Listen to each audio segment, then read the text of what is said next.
Bonjour et bienvenue à la formation Revit Architecture présentée par Gomri Dibonzine. Mais avant de parler du logiciel, il est impératif de parler du processus. Alors qu'est-ce que le BIM? BIM et DAO représentent deux approches fondamentalement différentes de la conception et de la documentation des bâtiments. Les applications DAO, dessin assisté par ordinateur, imitent le processus traditionnel de papier-crayon, dans la mesure où des dessins électroniques bidimensionnels sont créés à partir d'éléments graphiques 2D tels que les lignes, hachures, textes, etc. Ces dessins sont créés indépendamment les uns des autres de sorte que les modifications de conception doivent être suivies et implémentées manuellement sur chaque dessin. BIM, modélisation de la formation sur le bâtiment. Les applications imitent le processus de construction réel. Au lieu de créer des dessins à partir de lignes 2D, les bâtiments sont virtuellement modélisés à partir d'éléments de construction réels, tels que les murs, fenêtres, toits, dalles, etc. Cela permet aux architectes de concevoir de la même manière qu'ils sont construits. Comme toutes les données sont stockées dans le modèle de bâtiment virtuel central, les modifications de conception sont automatiquement suivies sur les dessins individuels générés à partir du... C'est-à-dire que dans le BIM, on ne travaille pas sur un dessin bidimensionnel, on travaille sur une maquette numérique 3D et toutes les vues sont générées à partir de cette maquette. C'est-à-dire que le plan, en fait, ce sera une coupe horizontale sur cette maquette 3D. Une coupe, ce sera une coupe verticale sur cette maquette 3D. C'est la raison pour laquelle, une fois qu'on apporte une modification, il suffit de l'apporter une seule fois sur n'importe quelle vue et automatiquement toutes les autres vues seront mises à jour. Donc avec cette approche de modèle intégré BIM offre non seulement une augmentation significative de la production, mais sert également de base pour des conceptions mieux coordonnées et un processus de construction basé sur un modèle informatique.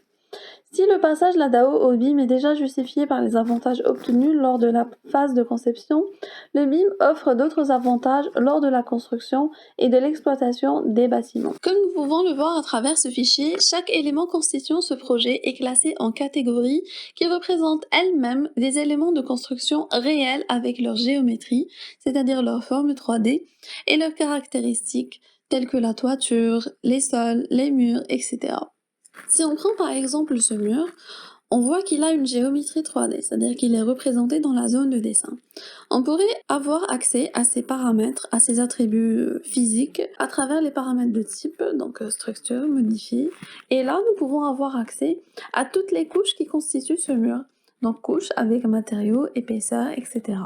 Le BIM est un processus qui permet de concevoir des bâtiments et d'accompagner leur réalisation ainsi que leur exploitation. Il ne se limite pas au seul bâtiment, il concerne l'ensemble des acteurs de la construction, y compris le génie civil, les travaux publics, l'ensemble des infrastructures et des réseaux.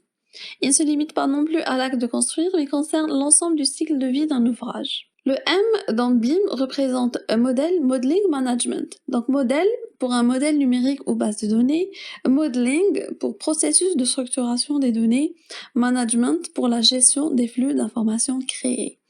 Donc modèle, on va parler du modèle 3D, donc la maquette numérique. Processus de structuration des données, ça va être tout ce qui est charte BIM, convention BIM, concernant comment on pourrait travailler ensemble sur cette maquette, et la gestion des flux d'informations créés, management, comment gérer ces informations, qui a accès à quoi, qui peut modifier quoi, etc. Ce schéma regroupe un grand nombre de logiciels utilisés dans le processus BIM. Découpé en 3 phases, design, construction et maintenance, il permet d'avoir une meilleure idée de l'ampleur du volet collaboratif du BIM. Cette multiplicité d'acteurs et d'outils impose des normes et formats d'échange afin de garantir le partage de l'information. D'où les formats d'échange. La collaboration multidisciplinaire inhérente au processus BIM implique une interopérabilité efficace entre les différents logiciels. L'association Building Smart a travaillé à la création d'un format d'échange standard et ouvert, le format IFC, Industry Foundation Class.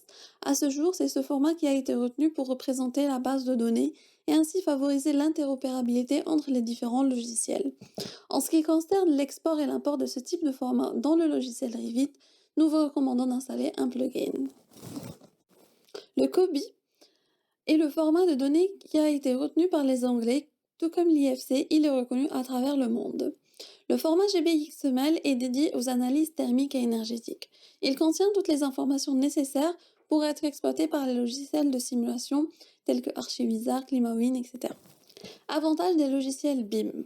Optimisation de la recherche et de la durabilité, simulation des caractéristiques physiques et fonctionnelles du projet, Possibilité d'intégration et de modélisation complexe de formes paramétriques, commencer en amont les études d'ensoleillement exothermique ainsi que les études structurelles.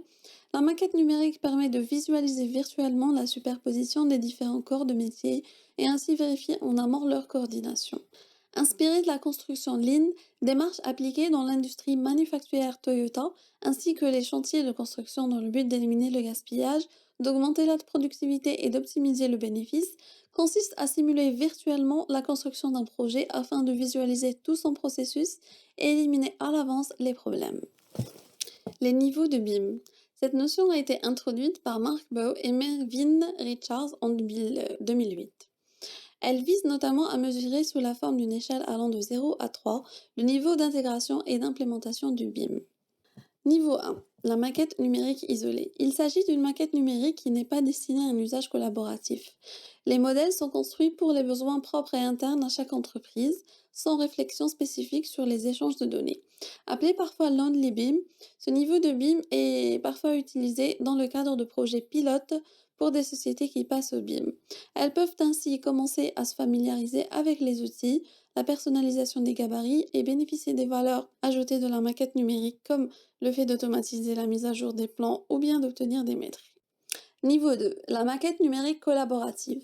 C'est un niveau d'usage collaboratif et pluridisciplinaire de la maquette numérique. Pour beaucoup, ce stade est le début du BIM. Et ce niveau a été défini comme un objectif à atteindre par plusieurs pays européens via des incitations gouvernementales. Certains pays le rendent même obligatoire pour des marchés publics. Nous évoquons le terme Closed BIM lorsque l'on utilise le format natif des logiciels, ou le terme Open BIM dans le cas où les échanges s'appuient sur des formats interopérables comme l'IFC. À ce stade, des protocoles existent car chacun travaille sur sa propre maquette, mais celle-ci peut être exploitée par les autres intervenants. Niveau 3. La maquette numérique intégrée. Aussi appelé parfois eBIM, Integrated Building Information Modeling, ce niveau est vu comme un stade ultime de la démarche. Il décrit une collaboration totale, continue et multimétier. Il est basé sur une seule et même maquette numérique hébergée sur un serveur dédié, dans le cloud par exemple.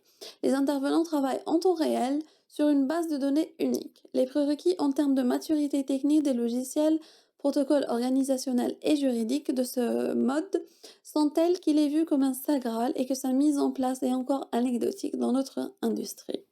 Nous disposons en revanche de certaines briques du niveau 3, comme les hébergements dans le cloud. Donc pour résumer, le niveau 1, on n'est pas réellement dans du BIM, car c'est une maquette isolée. Donc il n'y a pas de travail collaboratif et ce n'est pas pluridisciplinaire. Le niveau 2 est le véritable niveau où commence le BIM. Donc là, on est obligatoirement dans un travail collaboratif et pluridisciplinaire. Seulement, ce n'est pas en temps réel. C'est-à-dire que chaque intervenant, donc par exemple un ingénieur en génie civil, va travailler sur son fichier. Il va ensuite le transmettre à un architecte pour le superposer à son fichier, etc. Donc ce n'est pas en temps réel. Contrairement au niveau 3, où il n'y a qu'une seule et unique maquette numérique, qui est hébergé dans un serveur ou dans un cloud et tout le monde y a accès. C'est-à-dire que chacun implémente ses modifications, ses apports, son travail en temps réel sur cette maquette et tout le monde peut recevoir ces modifications aussi en temps réel. C'est la différence entre les deux niveaux. Les loads. Cette notion est une échelle destinée à mesurer la définition des projets qui composent la maquette numérique aux différentes phases du projet, de l'esquisse à l'exécution. L'acronyme LOAD signifie couramment Level of Development. Cependant, du même acronyme, il existe aussi d'autres notions comme les Level of Details et Level of Definition. Les Anglais ont défini les Level of Development par la formule suivante. Donc, LOADS est égal Load plus LOI. LOADS Level of Development fait référence au stade de développement complet de la maquette à chaque phase du projet, aussi bien d'un point de vue géométrique que descriptif. Load Level of Detail désigne le niveau de précision géométrique de chaque objet de la maquette numérique. Cette classification ne se réfère qu'à la géométrie. LOI, Level of Information, désigne le contenu informatif des objets de la maquette. Il s'agit ici de définir le niveau et le nombre d'informations décrivant un projet en fonction de la phase du projet. Donc, grosso modo, Level of Development est égal à Loads, donc Level of Details and Level of Information. Level of Details concerne la géométrie du projet. On n'a pas encore dit, mais dans le processus BIM, chaque objet modélisé a une géométrie et des informations. Donc, par exemple, on a pris tout à l'heure le cas du mur. Donc, le mur a une géométrie 3D, c'est-à-dire qu'il est représenté dans la zone de dessin. Il est représenté en 3D, ce qui fait qu'on le voit en coupe, en plan, etc. Mais il y a aussi des informations qui sont liées à ce mur. Par exemple, les couches qui composent ce mur, les matériaux qui composent ces couches, leurs épaisseurs, ses caractéristiques physiques, thermiques, etc. Donc tout ça, ce sont des informations. Et cela est valable pour chacun des éléments qui constituent le projet, y compris pour le mobilier, la fenêtre, les portes, etc. Voici le principe des niveaux de développement définis par l'American Institute of Architects aux États-Unis. Donc, Load 100, la modélisation conceptuelle est basée sur des volumes ou des symboles génériques de manière globale. Load 200, les différents éléments sont modélisés par des volumes ou des symboles, mais sont définis en tant qu'objets ou assemblage. Une grande précision dans les quantités, les emplacements ou les dimensions n'est pas requise. Ce niveau de développement est comparable à nos phases APS, avant-projet sommaire, et APD, avant-projet détaillé. Load 300, le modèle est exploitable pour l'exécution. Chaque élément est clairement identifié et quantifié.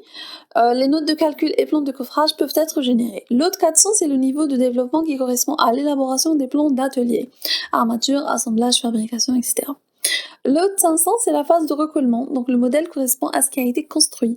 C'est le livrable nécessaire pour les phases d'exploitation du bâtiment. Présentation de Revit. Logiciel édité par Autodesk, Revit intègre les concepts du BIM.